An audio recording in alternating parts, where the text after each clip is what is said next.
What's up, Bulls Nation? You found yourselves locked on Bulls. I'm Matt. That's Big Dave. Up ahead on today's episode, it is a new year, 2022, and the Bulls are rolling 7 straight wins, 24-10, first place in the Eastern Conference. And can anyone, I repeat, anyone, slow down the freight train that is DeMar DeRozan? I don't think so. That's all next on a fresh Locked On Bulls. Let's go.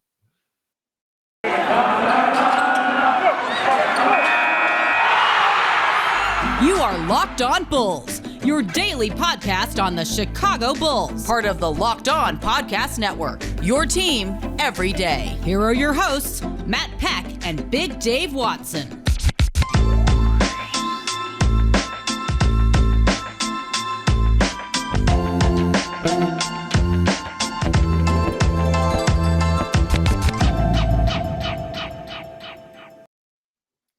What's up and welcome into Locked On Bulls, part of the Locked On Podcast Network, your team every day. I'm Matt Peck. You can follow me on Twitter at Bulls_Peck. You can follow my co-host Big Dave Watson at BAWL Sports. Bow. You can follow us at Locked On Bulls and hit us up on that text to voicemail line 331-979-1369.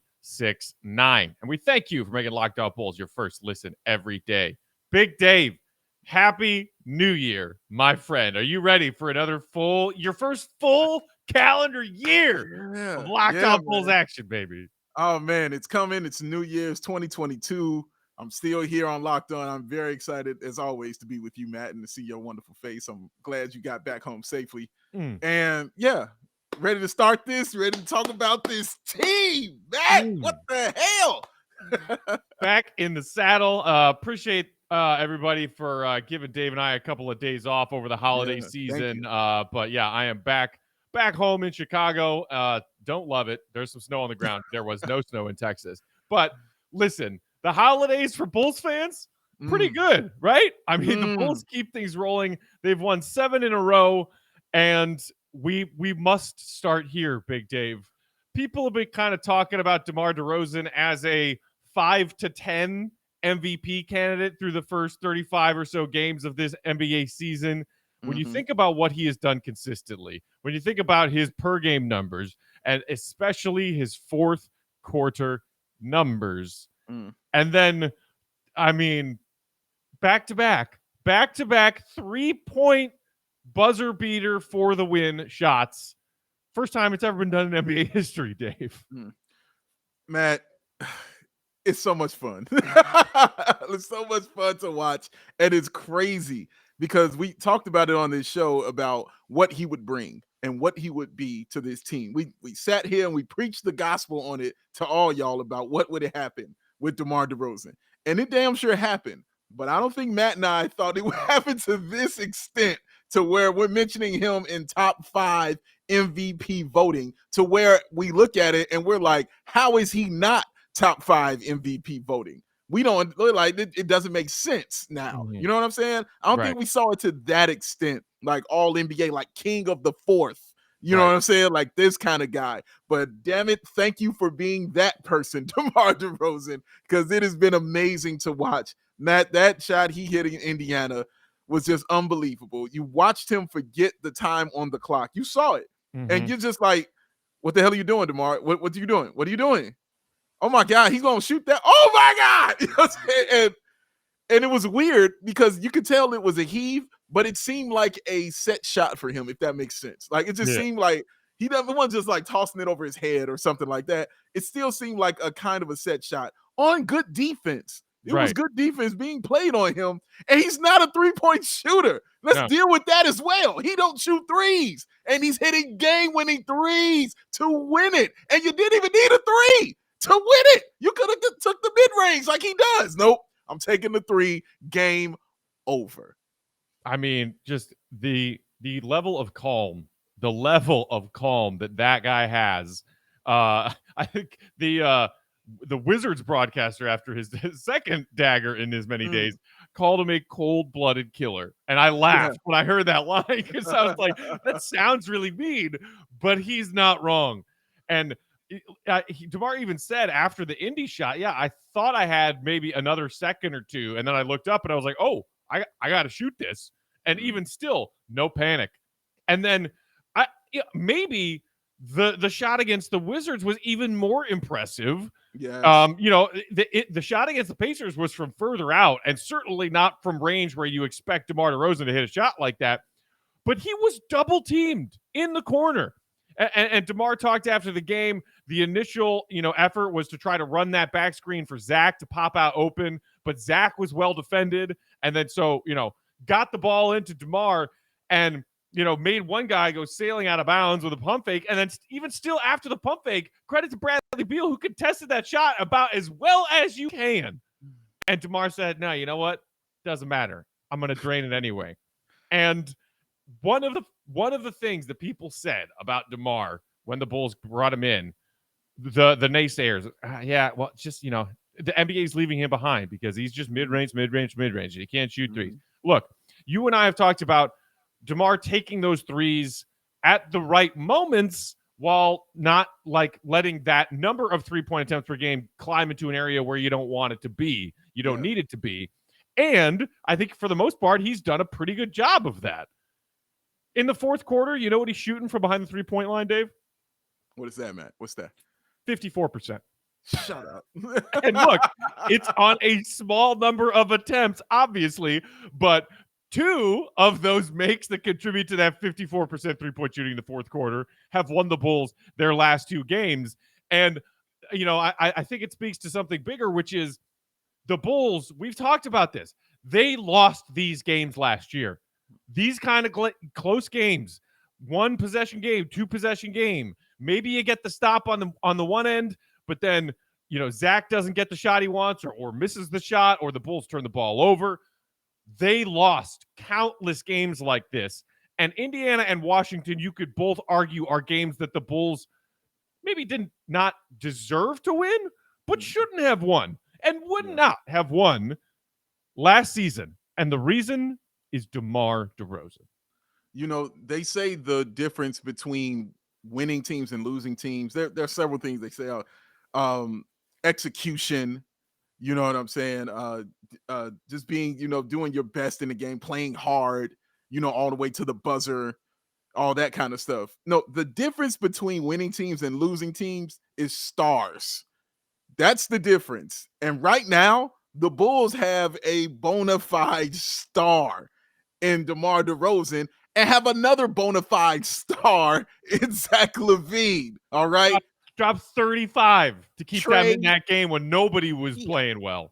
Nobody was playing well. Oh my goodness. Nobody was playing well except for one guy who we're going to get into a little later.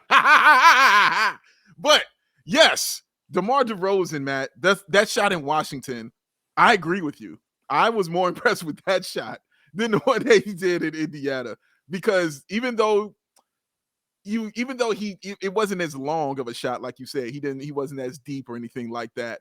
And the degree of difficulty because of how far back it was and the fact that somebody's hand was in his face, maybe the degree of difficulty you can argue was a little harder. But the thing was this, I don't think many people expected the Bulls to win that game, including myself. I definitely was like down a dozen at halftime, just didn't look like they were really into it. Second night of a back-to-back, I think there was their 5th game in 7 days. Like, it's one of those games. You just chalk it up, right? And you're coming off of New Year's Eve. And you're coming in playing on New Year's Day. And matter of fact, on New Year's Eve, you play at 2 p.m. So, of course, everything is kind of thrown off for you. You play another kind of early game, you know what I'm saying, here, because this was at 6 p.m. Here Central Standard Time, it's about 6 p.m. So that's a little change right there. And it's another game on the road.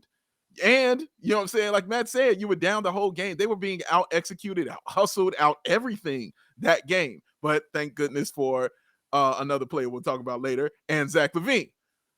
And Vooch, who we'll get into as well. He balled as well.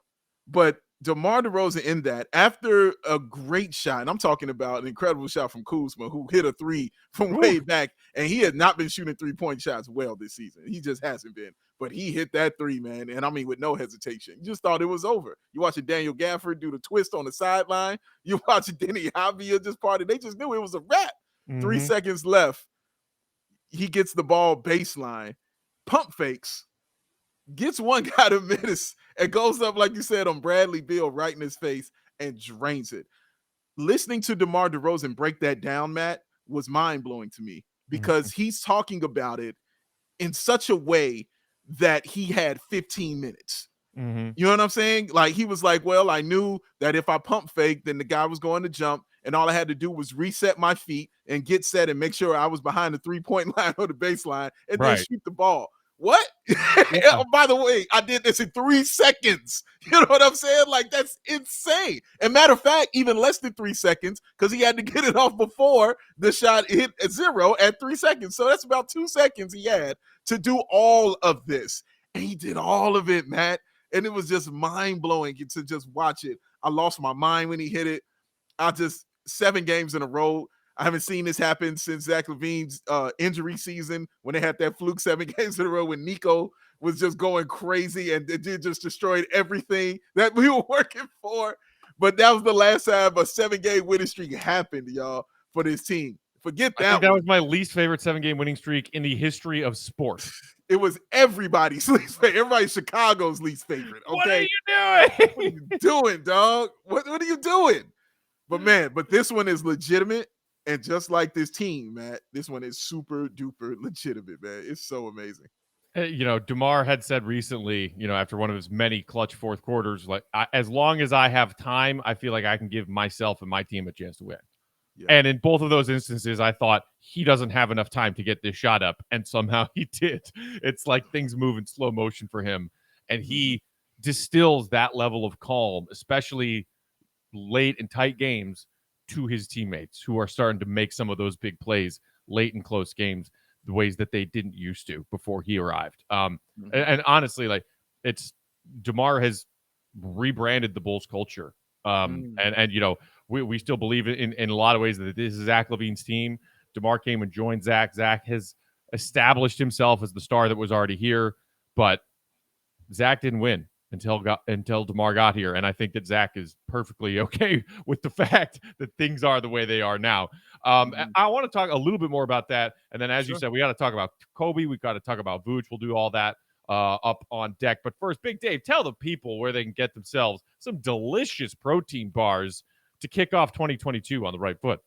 Now, listen, I know you came out that holiday season. You had your Thanksgiving and you had all your wonderfulness. And then you had your Christmas dinners and your Christmas hams and all that sexiness on your plate. I know you did. But now it's a new year. It's 2022 and everybody's got their resolutions. Let me give you a resolution that I think you will keep. And that is having yourself a Built bar. Why? Because it is delicious. Why? Because it is healthy. How do you combine both? Let me tell you. 130 calories, 4 grams of sugar, 4 net carbs, 17 grams of protein. Oh, and they're covered in 100% real chocolate. And they always have a flavor of the month. Yes, they do. Matthew Peck, could you please let them know what the flavor of the month is in 2022? Well, for those of you who like those marshmallowy Built bars, we got 2 puff flavors right now available: ruby chocolate and lemon dipped cheesecake. Oh, slap yourself in the face and then go get you a Built bar. That is built.com is where you need to go. Use the promo code LOCKED15. Get yourself 15% off of your order. That is built.com. Use the code LOCKED15. Get yourself 15% off your order. Built Bar. Start your new year right. All right, moving along, breaking down this these heroics of DeMar DeRozan, the Bulls' 7-game winning streak as we kick off 2022 with the Bulls in first place. I saw a few people, including some people in my mentions, Big Dave, after DeMar's first buzzer beater, saying it looked like maybe Zach wasn't too happy. Like, it seemed like he was trying to call for the ball, and DeMar kept it. DeMar hit it, and unlike all of his other teammates, Zach didn't immediately, with jubilation, run over and tackle DeMar. Maybe he was, for a half a second, feeling a little salty that DeMar took that shot instead of him. I didn't even respond to any of them, but let's clear the air now. Yeah. Shut up. That's how it's cleared. That is an insane thought. When I heard that come across, it came across mine as well, man. I saw it. And I was like, wait, what? What are people talking about? And I promise you, they was like doing, like I said, like I talked about on Bulls Go today, they were doing film breakdowns to this, like, watch him the whole time. Right. See how he reacts. Back and to the left. Back and to the left. And I'm like, What? Oh, so you mean he was shot went in, and you're just like mad because he didn't run down the floor and tackle him like the other 20-year-olds that would have IO who were just like astounded. Yeah, of course they're going to be doing that. That was insane. Oh, his boy Vooch, who he went to college with, was his hand around his neck, happy as hell for him. Yeah, I'm a little shocked by that. Oh, Jordan Bell, who's also his guy, who got the game ball for him. Yeah, I'm shocked by that. Yeah, Zach LaVine. No, but Zach didn't do that. Oh, no, it's not there. It's doing stuff. But did you watch it afterwards, Matt? Did you see it after he came back? Who was the first one in his face when DeMar was about to get on camera and talk? It was Zach LaVine. That's the one who was in his face. And they were talking like, yeah, that's what the heck I'm talking about right here. That's what I'm talking. Guys, there are no egos here. They don't care. Zero care. When we learned that the first time they had this opportunity, Matt, when they played the New York Knicks, and we all thought Zach should have took that final shot. But DeMar took that shot, and he missed it. Zach was like, all right. DeMar said, I missed it. I get another opportunity. Like, nobody cared. It was like an afterthought to them that it would be, who should get the ball? Should it be this guy or this guy? 1A or 1B? Nobody gives a damn. You know what they look at? The wins, the losses. Because Zach LaVine's been looking at that L column for about 7-8 years. It's been piling up. Now he sees them wins piling up nicely. DeMar sees that chemistry. There's no egos on this team. It's just beauty. And stop trying to steal joy. Enjoy this, y'all. This is beautiful. Enjoy it. My God. And look, Zach was cooking in the first quarter. What was he, like 4 or 5 from downtown in the first quarter? On a night, like we said, the Bulls were looking a little sluggish. They weren't getting a lot of help from any of their supporting cast. Zach gave them a chance for DeMar to win the game, as did Coby. We'll get to him in a minute. But, everyone's playing their roles. And like you said, no egos on this team. And they all say it. How many times did they all have to say it before Bulls fans believe it instead of trying to drum up this crap? Oh, Zach didn't immediately throw his hands up in celebration. I think maybe he's starting to get a little burned by this attention that DeMar gets or the shots that DeMar gets late at the end of games. Listen to Zach's words. This is Zach after the second buzzer beater. The chemistry came really, really fast and really easy. We don't have any egos. Zero. Regardless of who has it going that night or who has it going in a quarter, we'll both come together, me and DeMar, and look for other guys and get them involved throughout the game and just try to figure out how to win the game. That's been the first and foremost thing that has helped this team. That's it. I want this to be the last time we talk about this because it's nonsense. It's nonsense, but we had to address it once to tell any Bulls fans out there who are worried that Zach. No, you know what? There is no one more thrilled that DeMar DeRozan is wearing a Bulls jersey every night than Zach LaVine. Stop. Facts. Matthew Peck with the preaching right there. All right. Coby White, Big Dave. Coby White. I'm just gonna say the name Coby White, and I'm gonna give that to you. Can we? Go ahead. Thank you, Matt. Get your laughs off. Oh yeah, the hilarity, let me get into this because I've been waiting for this right here. Hey guys, how you doing? What's up? Good to see you. Nice talking to you. Y'all know who I'm looking at. I'm looking at all y'all who are continuing to hit me up, who are continuing to be all up in my mentions, all up in my YouTube comments, talking to me, talking to Matt, trying to tell us, guys, that this Coby White guy, I don't know about him. I think he's not going to have it. He's not hitting shots. Well, he's only played about, 4 games and things like, he should have it together in 4 games. He's not consistent. We say he's not consistent. Really? Well, he had COVID. He had to get reacclimated. Well, he doesn't play defense. He can't do that. Oh, we got to get him out of here. Get him off our team. He can't be here. Shut the hell up. Shut the hell up. This is what we sat here and yelled and told you about. When it got down to it, we told you 6 months you ain't played basketball. Don't do something for 6 months. Anything. I don't care. Pick it. Don't do something for 6 months and watch how you will change and how hard it will be for you to get back to it. And I'm talking about something that you do that you're good at. Don't do it for 6 months and see what happens.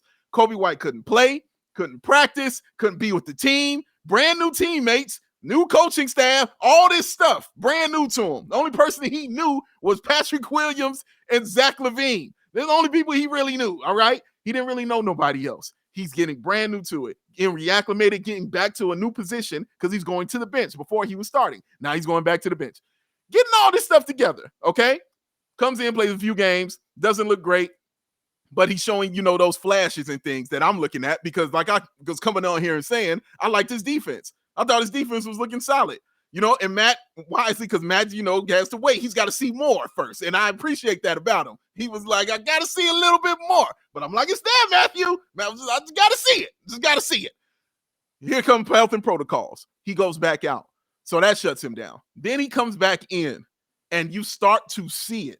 It started before that, actually, because that Orlando game, when he had 20, you saw it like, okay, I see that. He's getting his touch back. He's getting his scoring back and things like that. These last few games, you have truly seen everything come together. You've seen the scoring, you've seen the decision-making, you've seen the defense. Let me break down all three for you. The scoring, y'all are insane to think Coby White wasn't going to be scoring like he was, all right? That's just what he does. He puts the ball into the bucket. That's what he does. That's why he still is in the league. And he's going to be in the league for a long time because he scores. No matter what, he's going to score. That's just what it is. And he's going to do it, especially even in a better way like Matt Peck likes, in a catch and shoot, because he's deadly when he's doing that. And you see that happening, don't you? Yeah. Second thing, the play of the point guard that he's playing. Matt, in these past two games, these back-to-back games, the first game, I believe he played 34 minutes. In this last game, he played 37. He's had one turnover total. One. And that was in the game against Indiana. So that means when he played longer, he turned the ball over at all 0 times. Zero. Here's the other thing I'm going to talk about. The defense. Coby White didn't just win you these games because he was scoring. Because let's be real. Without Coby White scoring, they weren't winning these last two games, especially that Indiana game when everybody was off. Coby White's 24 was what carried them. And then in the next game, those 20 points that he had were huge. And when was he getting those points? He was getting them throughout the game and then hitting clutch buckets in the fourth. He did it in both games, hitting clutch buckets. But this is what I'm trying to tell you. The defensive plays that he made in both of those games were huge. Matt, in that Indiana game, when DeMar DeRozan went ahead and hit that three, you know who was it that got that ball and took that loose ball away from Indiana and got on the ground and got that ball and kicked it over to DeMar DeRozan? Who was that? That was Coby MF White. That's who that was. In the game against Washington. Let's see. They go Bradley Beal going down, trying to get down the lane. Who comes down and takes that ball from Bradley Beal? Who was that doing that stuff? Oh, I'm sorry. I couldn't tell that was Coby White. Cut his hair off. Oh, yeah, that's Coby White doing that. I don't think you can still do it, guys. I don't know. All I'm trying to tell y'all is this. Y'all have been very damn quiet when all this stuff has gone down. Y'all were loud as a bell when this was going on, when he was struggling. I heard from all of y'all. Y'all would consistently hit me up. When I kept telling y'all to wait, give me some time, give him some time, give him some time, give him some time. Yeah, no, I'm done. I don't need to say anymore. I'm done. Now this is happening. I don't hear from none of you. Where you at? Are you still on vacation in the new year? Where you at? I ain't heard nothing from you. Hit your boy up. I miss you. I'm looking for all y'all. Hit me up and let's have a conversation about Coby White. Because all I want to hear is, you know what? He's playing better. That's all you got to say. He's playing better. If you don't even have to say I was wrong, I'm this way, I don't even want to hear all that. Just be like, you know what? Coby's playing better. I'm happy for him because this helps our team. That's all I want to hear. And next time, listen to me and Matt when we're telling you stuff. We're not just talking. I know we yelling and we silly. I understand all that. But damn it, Matt Peck knows what the hell he's talking about. I know sometimes what I'm saying. Just listen to us when we talking some basketball. Sometimes, y'all. Sometimes we know a little bit about what we talking about. Coby White. Woo, that felt good. Man, I've been waiting to get that off my chest. I feel better. 2022. That was very enjoyable for me. I needed one of your bags of grapes this whole time. Slowly enjoy them one at a time. Oh, man. Listen, you mentioned the one turnover in these past 2 games against Washington and Indiana. If you throw in the second of their 2 games against the Hawks, in that game in which he had 17 and 12, I repeat, 12 times, he's averaging 7 dimes over these past 3 games. He's got 21 assists over his past 3 games to only 4 turnovers. 21 assists, 4 turnovers in the last 3 games. Now, when Coby is asked by, in this case, Chris Fleming filling in for Billy Donovan, all right, here's what your role has been. Now we need you to play this role. You're our starting point guard while Alonzo's out. We need you to knock your shots down and take your shots when you find your shots, but we also need you to orchestrate a little bit of this offense for your teammates out there. Coby said, no problem, coach. Yep. 21 assists, spanning 3 games. I mean, what more do you want from the kid? To see that what he needed was just a little bit more time to get his rhythm back and an opportunity to shine. Now, the other thing, you're right. I wanted to see a little bit more before throwing some of that praise on Coby for an improvement on the defensive end. I'm starting to see it, and not just his on-ball defense, which has never been great, but it's been okay. What has really impressed me more recently is Coby's awareness and competence off the ball. Because I think through his first 2 seasons, I would get frustrated a lot watching Coby play defense off the ball and just completely zone out. It's just like, it's like if he wasn't guarding on the ball, he was like, oh, okay, I'm just going to stand here until we get the ball back. And, he would get beat on backdoor cuts. He would lose his man. He would get confused on switches. This season, and in this recent stretch of games, you see him not only doing a better job of staying on his assignment off the ball, but even coming and helping off the weak side. Like, seeing Coby White contribute from, like, help defense scenarios is not anything I had really ever seen before. That's fair. And he's making some big help defense plays from the weak side. And I'm like, wow, where's that been? More of that, please. Yeah. So, yes, credit to Coby for not only providing what has been asked of him on the offensive end in Lonzo Ball's absence, and hopefully that, does not get disrupted when Coby's role once again shifts to going more of a reserve role once Lonzo's back, but keep up that defensive improvement, because this team, if they are going to go far, they have to continue to be a team that gets stops when they need to late in games and is a top 10 defense. And Coby playing significant minutes was always one of the ones that I worried about when it comes to the Bulls having 5 competent defenders on the floor at all times. You can mask certain defensive weaknesses of one guy on the floor if the 4 others are out. So it's not like everybody out there, it doesn't have to be a stellar defensive player. But again, what have we said? A lot of defense is about effort. Even at the NBA level, it's about effort.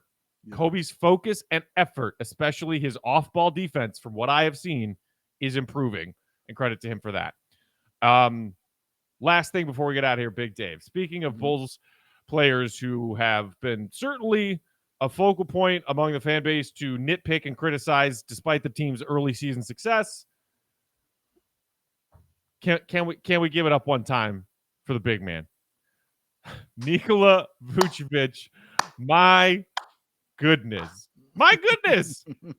Oh, was it just a shooting slump like we told you? Were the Bulls still winning games despite the fact that he was in a shooting slump? Was he still providing the Bulls with a lot of useful things on the floor every night, even when his shot wasn't falling? Did we tell you that?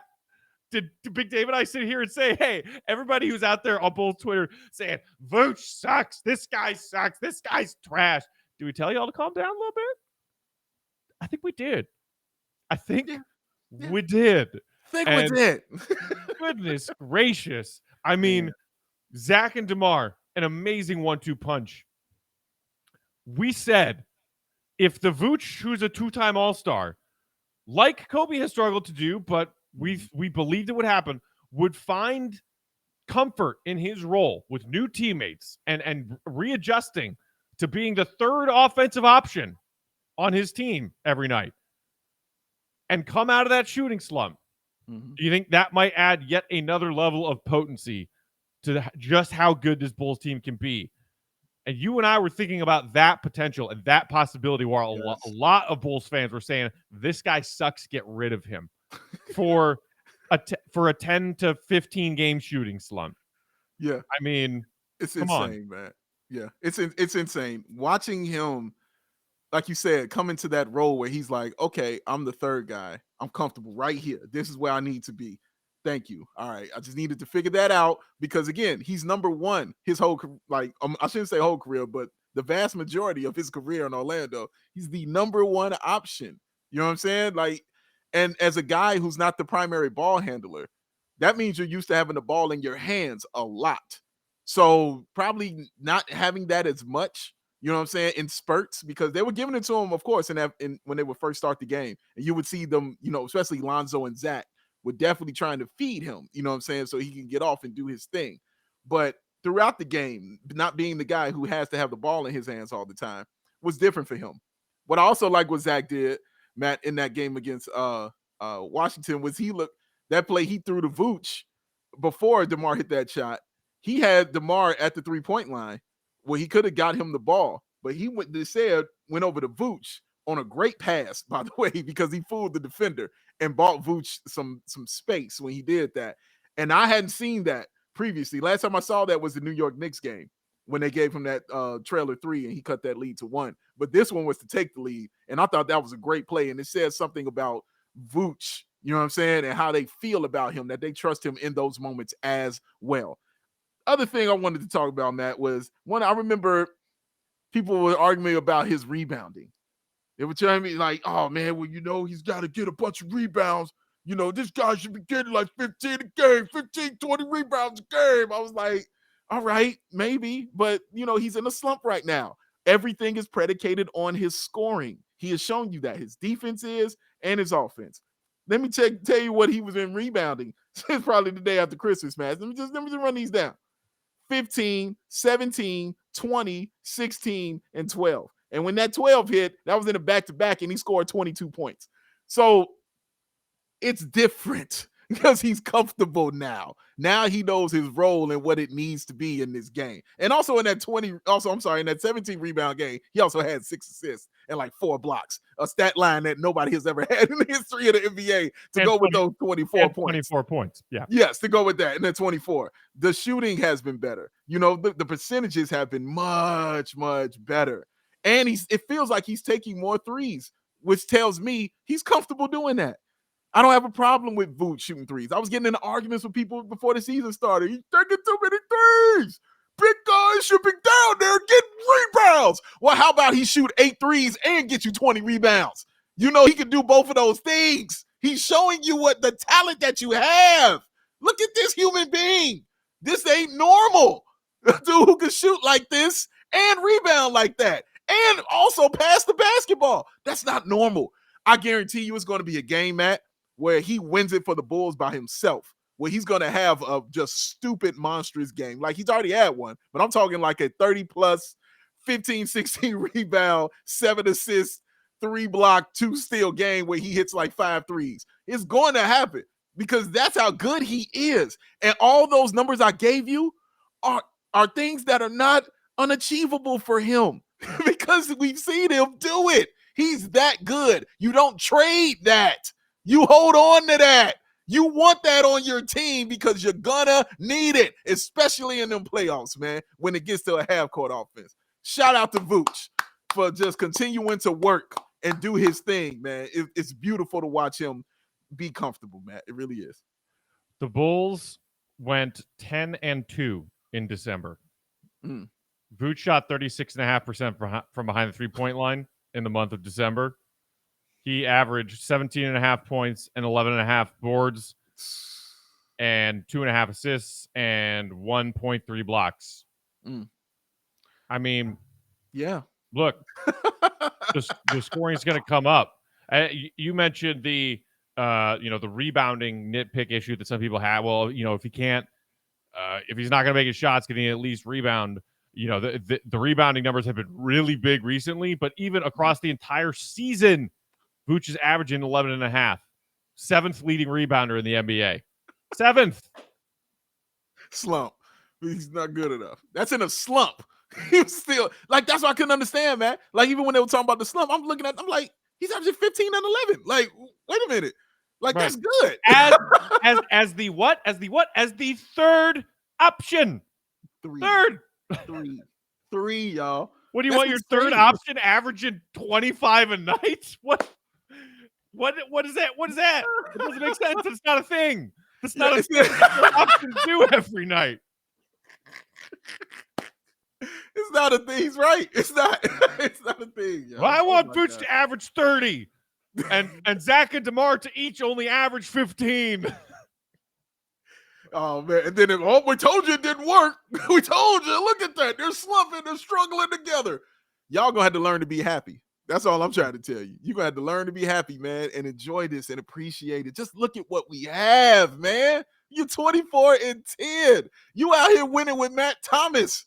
That's who you out here winning with. Lonzo ain't out there. That is a half a step above Matt Peck. That's my goodness. JK, respect. Shout out Matt Thomas. Respect the legend. Matt Thomas. That's my guy. Speaking of white guy try-hard legends of the NBA, shout out to Archie, who just got a 10-day contract with the New York Knicks. Him and Tim, the new NBA love affair. Oh, my God. It's going to be Tibbs great. Is wild. Listen, okay, we know that we just spent the better part of, 35 minutes clowning some of you out there in Bulls Nation for your lack of patience for one player or another, or some of the DeMar non-believers out there. Now that we've gotten that out of the way with our first episode of 2022, we move forward and we continue to evaluate this Bulls team game by game. And they've got the Orlando Magic on deck. Orlando 7-29 on the season. Bulls hosting them on Tuesday night, or on Monday night, sorry. And you could be talking about a trap game, or you could be talking about the Bulls extending this winning streak to 8 games. Gosh. Woo! Games, Woo! Man. Let's go double digits. Let's get crazy. Let's get crazy out here. Why not, man? Fill it up again. I know we got some catching up to do on our text to voicemail line from over the holidays. So we will try to do that at some point towards the back end of this week. In the meantime, share your Bulls thoughts with us. 331-979-1369 is that number to text or call and leave your voicemails. For Big Dave, I am Matt. Happy New Year, Bulls Nation. We are in the number 1 seed in the East, 24-10. Until tomorrow, take care. See Red, be good. Peace out. We love y'all, Bulls fans. We love y'all. We do.